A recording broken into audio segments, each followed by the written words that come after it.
She was humiliated and thrown out of the hospital she served, until her brother showed up in uniform, and what he said shook the entire room.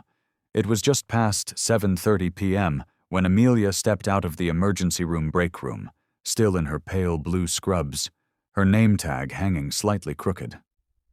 The hall smelled like antiseptic and coffee, and her feet ached from being on shift for 12 hours straight. Her hair was frizzed from her mask, and she hadn't eaten since dawn. But none of that mattered. She loved her job. Or she had. Until today. She was walking back to room 207 with a fresh blanket when Dr. Kingsley, the new department head, intercepted her near the nurse's station. "You there," he snapped, loud enough for patients nearby to hear. "You're not supposed to be in that wing. Didn't you read the schedule change?" "I was covering for Sam," she explained gently. "He had a panic attack in the supply closet. I didn't want to leave his patients unattended." Dr. Kingsley narrowed his eyes. "You don't decide that." "I do." She opened her mouth to respond, but before she could, he stepped closer. "Take off your badge. You're dismissed. Security will escort you out." A collective gasp rippled through the nurse's station. Amelia stood frozen, confusion flashing into disbelief. "Wait, you're firing me? For helping?" "You've been warned about stepping out of line before. This is insubordination." She tried to protest, but 2 security guards were already approaching. She wasn't crying. Not yet. But the humiliation settled deep in her chest. She handed over her badge with shaking hands and walked through the halls she had once run down during Code Blues, now as a stranger. Outside, it was raining. She sat under the awning, soaked, arms wrapped around her knees. She didn't even know who to call. Her landlord? Her friend at the diner? None of it mattered. Then her phone buzzed. It was her brother, Nate, Sergeant Nathaniel Carter, U.S. Army. She hesitated, then answered. He said nothing at first, just listened as she tried to stay calm and explained what had happened. There was a pause. Then he said just 4 words. "I'm on my way." Dr. Kingsley tried to recover, his fingers tightening around his clipboard, but the damage was done. The silence in the emergency ward was no longer just awkward.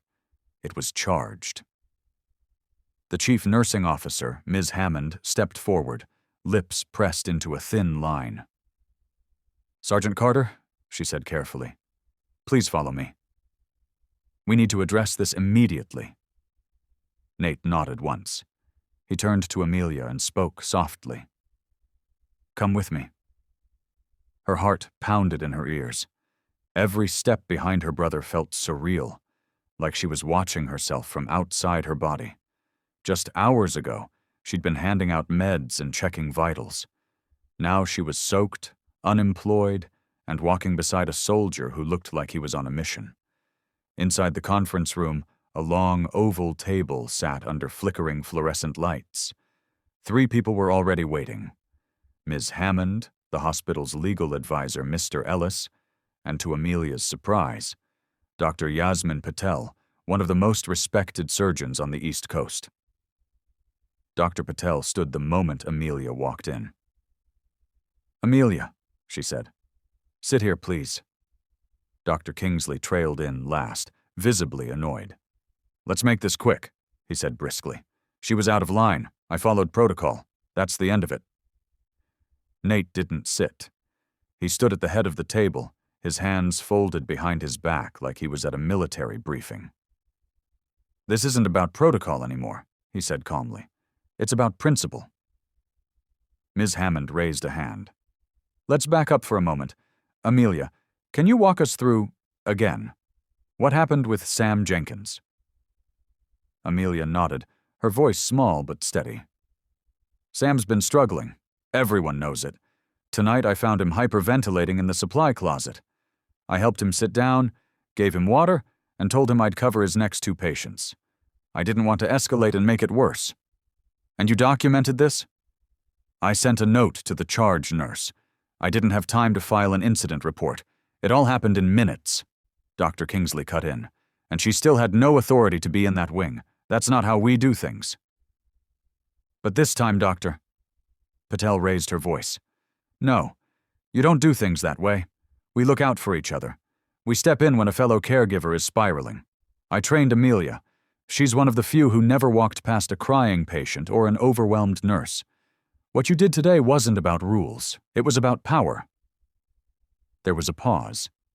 And then Mr. Ellis, the hospital lawyer, glanced down at his tablet. Dr. Kingsley. It says here Amelia has 0 formal complaints on record in her 3 years here. No write-ups, no disciplinary actions, just commendations. Dr. Kingsley's jaw clenched. She disobeyed a direct order. Did you give a direct order? Ellis asked calmly. Or did she act in an emergency situation to prevent further harm? No answer. Nate stepped forward now, placing a manila folder on the table. Inside this are letters from 3 soldiers stationed overseas, all of them treated by medics trained by Amelia Carter through a volunteer trauma seminar she hosted off-shift. She helped save lives, while you were still adjusting your nameplate on your office door. Dr. Kingsley turned beet red. But Nate wasn't done. He pulled out a 4th document.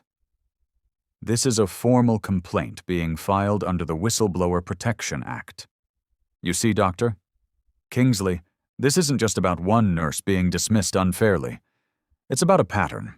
I've spoken to 3 other staff members just this evening who said they were afraid to speak up when they were bullied or overworked under your supervision. One is willing to testify. You could hear a pin drop. Ms. Hammond glanced sideways at Kingsley. Is that true? He didn't speak. Outside the glass wall of the conference room, a small group of nurses had gathered. Word had clearly traveled fast. One of them, Jamal, from the night shift, held up a handwritten sign. Bring Amelia back. Amelia blinked in shock. Dr. Patel smiled faintly. Seems your staff has spoken. Dr. Kingsley turned on his heel and walked out. Back in the main corridor, Amelia stood motionless. It still didn't feel real. I think you just flipped the whole hospital on its head, she said, looking at Nate. He didn't smile, but his voice softened. They needed reminding who the real heroes are. Just then, Ms. Hammond approached. We'll be reinstating you, effective immediately, she said. We'll issue a formal apology, and Dr. Kingsley is being placed on administrative review starting tonight. Amelia opened her mouth to speak, but the words didn't come, so she just nodded. A single tear slid down her cheek, but this time it wasn't from humiliation. It was relief, gratitude, and something else. Dignity restored. But as she picked up her badge from the front desk, newly printed, fresh ink, and her name bold across the front, something strange happened. The receptionist, eyes wide, handed her a sealed envelope. This came for you. Just now. A delivery guy dropped it off, said it was urgent. Amelia took it, puzzled. She opened the flap and pulled out a single sheet of cream-colored paper. No return address. Just a handwritten message in looping cursive. We haven't forgotten what you did at Southridge, Amelia. And neither has he. Her hands froze. Her heart stuttered. Southridge? Only one person ever knew what happened there, and he wasn't supposed to be alive. Amelia stood in the hallway, heart pounding as she stared at the note. We haven't forgotten what you did at Southridge, Amelia, and neither has he. The hospital sounds around her faded into a distant hum. The beeping machines, the rolling carts, the nurses laughing near the elevators, all of it muted, as if time itself had paused. Nate noticed the change in her face immediately. What's wrong? He asked. She handed him the note with shaking hands. His eyes scanned the writing. Then he looked up slowly. Southridge? She nodded once, lips pressed tightly. I haven't said that name in almost 4 years. I thought it was sealed.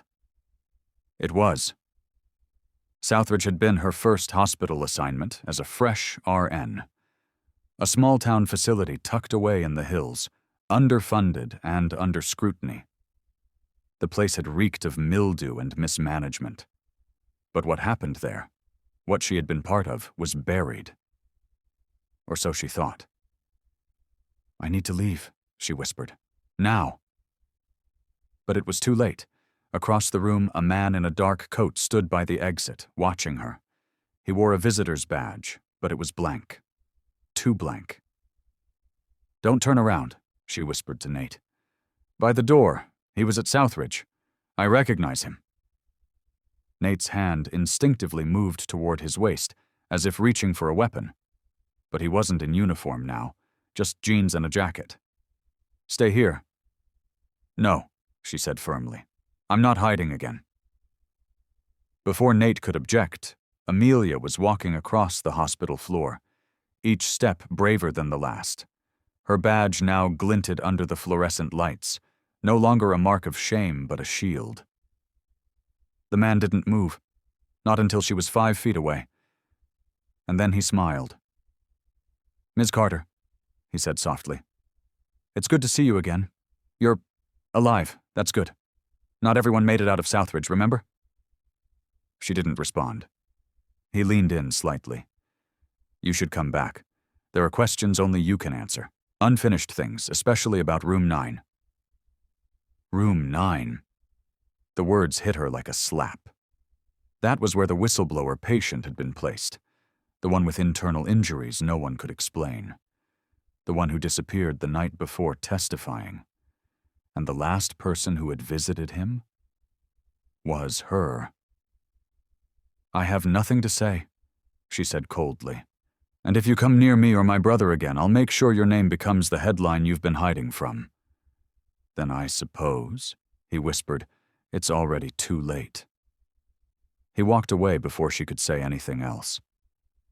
Nate appeared beside her seconds later, his voice urgent. I caught the license plate. I'll run it through one of our databases. But Amelia barely heard him. Her vision blurred, not with fear but with memory. Room 9. The man in restraints. The whispered warning he gave her before the lights flickered. They're inside the hospital. This isn't a facility. It's a cover. She hadn't believed him then, but now? Now she wasn't sure. That night, back at her apartment, Amelia sat cross-legged on the floor, the letter spread out beside her, a laptop open to a secure browser. Nate was asleep on her couch, still in boots. She opened a folder on her drive she hadn't touched in years, labeled simply, Southridge, do not open click. The screen blinked. Inside were images, logs, audio files, and one unfinished report, her own. A document she'd typed the night she left Southridge for good, but had never filed. The last line read, If anything happens to me, tell Nate it started in room 9. Suddenly the power in her apartment flickered. She froze. Then the screen went black. All of it gone. Nate bolted awake. Power outage. No, Amelia said softly. She reached behind the desk and pulled the plug on the Wi-Fi router. It had a faint, blinking light. They weren't dealing with a simple outage. Someone was watching. But Amelia was done running. She leaned back in her chair, cracked her knuckles and said, Tomorrow, I'm going back to Southridge. Nate looked at her like she'd lost her mind. You're walking into the lion's den. She met his gaze, voice steady. I think the lion's been sleeping long enough. Time to wake him up. The road to Southridge Hospital hadn't changed. Even after 4 years, the long gravel path, the crooked wooden sign at the entrance, and the eerie silence of the grounds still gave Amelia chills. The facility looked abandoned from the outside. Windows clouded with grime, the parking lot half-cracked, wild vines growing over the walls like nature was trying to bury it. But she knew better. The hospital never really closed. It just went quiet. Nate drove slowly, his fingers drumming the steering wheel. He was back in uniform today. Full Army service attire. Medals gleaming, he'd insisted. Sometimes, he said, you need more than words to be heard. When they stepped inside, the smell hit them first. Bleach, decay, and something faintly metallic. Amelia's heart thumped like a drum in her chest. Every step was a memory. The hallway lights buzzed dimly above. Down one corridor, she swore she saw a stretcher half tilted, as if someone had left in a rush and never returned. This place should be condemned, Nate muttered. Room 9, she said. It was at the end of the east wing. They walked in silence, the air growing colder. When they reached the door, she paused, hand hovering above the knob. You sure? Nate asked.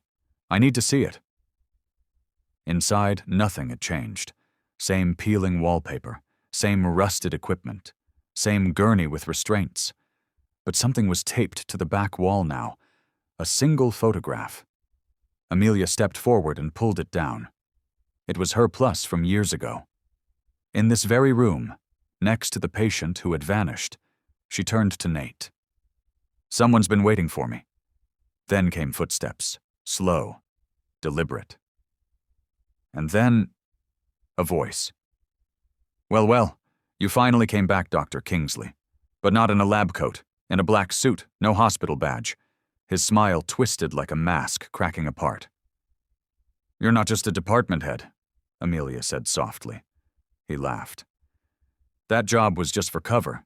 You think Southridge fell because of a few budget issues? No, dear girl. It fell because you, got too close to the truth. Nate stepped forward, towering beside Amelia. You're under investigation now, and I've got federal eyes on this place. Your secrets won't stay buried much longer. Kingsley's eyes narrowed. You have no proof, oh? Amelia reached into her coat pocket.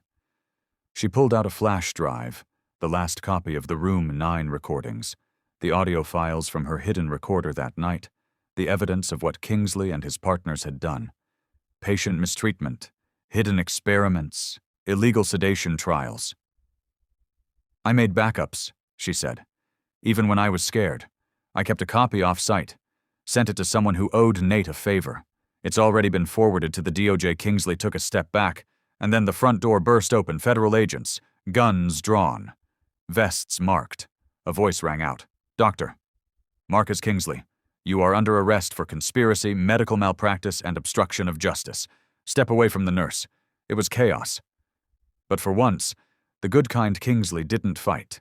He simply raised his hands. Defeated. A man who had once humiliated Amelia in front of her colleagues, now being dragged out in cuffs, while she stood tall in the place he thought would destroy her. Hours later, back at the original hospital where it all began, Amelia and Nate were sitting in the administrator's office. The hospital board had requested to see her personally. One by one, the department heads filed into the room, silent, some awkwardly shifting in their seats. Then the door opened, and the board president entered. An older woman with sharp eyes, but a warm smile. She looked at Amelia and said, On behalf of the entire board, we owe you a public apology. And your job back, effective immediately. If you'll have us, Amelia blinked. You knew what Kingsley did? We suspected. But no one had the courage or the proof. Until you. That's why he tried to bury you. She looked at Nate. He simply gave her a nod. Then she stood. In that case, I'll take the job back. But under one condition. The board president raised an eyebrow. Which is? I want authority over mental health training and crisis response. What happened to Sam should never happen again, and no nurse should be punished for being human. There was a long silence, then a murmur of agreement. Done.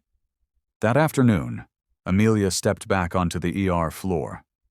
This time, heads didn't turn in shame. They turned in awe. Nurses clapped quietly. Doctors nodded. Even the janitor near the ICU gave her a thumbs up. And just as she adjusted her badge again, this time worn proudly over her chest, a voice echoed from the far hallway. It was a young nurse. "Hey, Amelia, someone just came in asking for you." She turned. Standing near the front desk was the patient from room 9, alive, older, weathered, but real. He smiled at her, I figured. He said softly, "You might want the rest of the story." And with that, the next chapter began.